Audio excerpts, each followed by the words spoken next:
Okay, so let's see. Next topic is drinking wine. The primary component of the morning Kiddush is bracha on wine.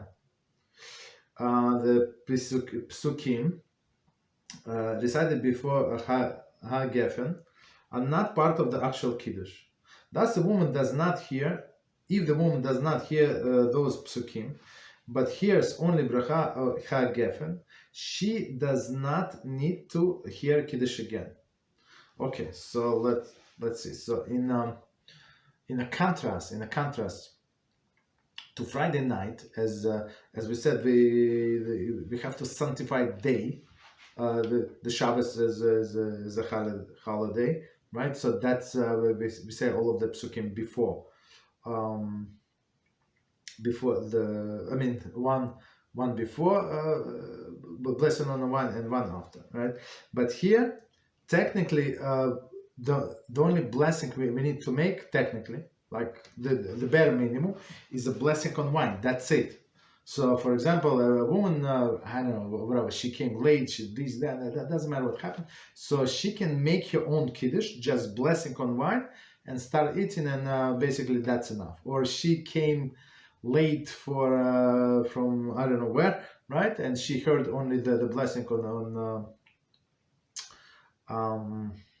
wine, right? That's enough. She does not need to hear any other things. But about Friday night, just to remind us, we said that if person missed any words in the first paragraph by halu, right? So it's proper to recite it during the meal, right? Over the cup of wine, proper. If person did not do it, no problem, right? But here, no such thing.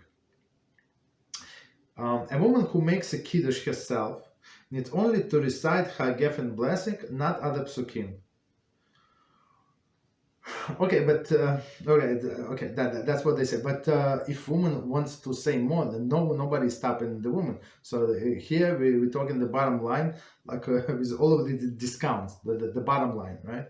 Okay, so if she's making kiddush herself, only blessing on wine.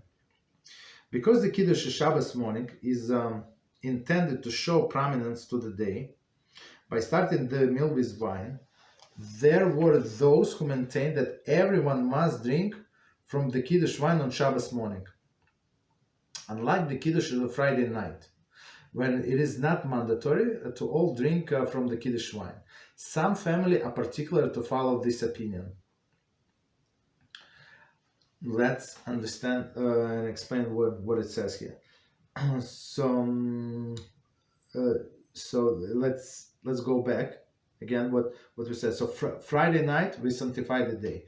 When we sanctify the day, so only one person is obligated to drink, right? If he can give somebody else to drink, or they can split. For example, he cannot drink so much for whatever reason, they can split among few people.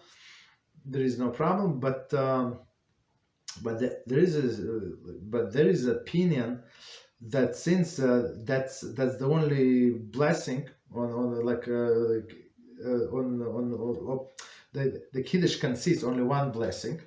For example, if that's what they say, and it's proper to start the Kiddush with wine, that's the only reason we do this Kiddush, to show the respect to the day. So it's proper for everybody to drink.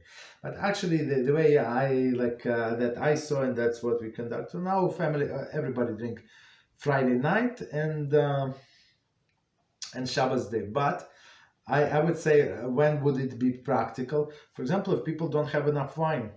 And that's possible, very, very possible. So you try to divide, and Friday night, for example, only person who says Kiddush drinks the minimum, whatever minimum requirement, and on Shabbos day distribute like minimum to everybody else.